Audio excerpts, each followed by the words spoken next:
संपूर्ण कल्याण डोंबिवली ठाण्यात सगळीकडे महायुती आहे, त्यामुळे महायुतीचाच महापौर बसेल।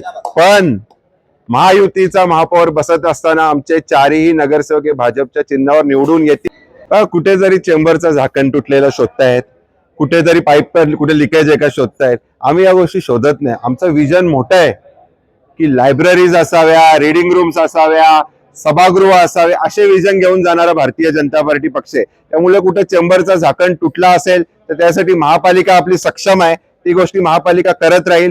रात्री 2 वाजता पाणी नाही आलं तरी महापालिका सक्षम आहे, लाईट गेली आणि एमएससीबीने केलं त्यासाठी एमएससीबी सक्षम आहे।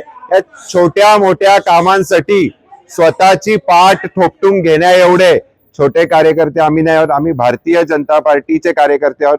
माननीय नरेंद्र मोदीजींचं, महाराष्ट्राचे लाडके मुख्यमंत्री देवेंद्र फडणवीस साहेबांचं आणि आमचे आधारस्तंभ रवींद्र चव्हाण साहेबांचा आम्ही विकासाचा अजेंडा पुढे घेऊन चाललोय। त्यामुळे भारतीय जनता पार्टीला प्रचंड प्रतिसाद मिळत आहे। नक्कीच खासदार साहेबांचं हे माझं रिलेशन खूप चांगलं आहे।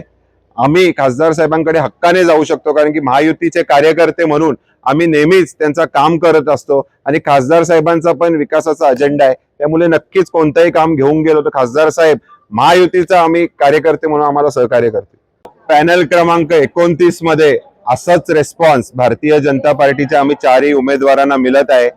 कसं आहे, दरवेळी 2014 पासून 2025 पर्यंत भारतीय जनता पार्टीच्या निशाणीवर कमलवर मतदान करायला मतदारांना मिळत नाही महायुती असल्यामुळे। आमची इच्छा होती की महायुती असावा, पण नियतीला काहीतरी दुसरंच मान्य असेल आणि मतदारांना त्यांच्या हक्काच्या कमल निशाणीवर मतदान करायला मिळणार आहे।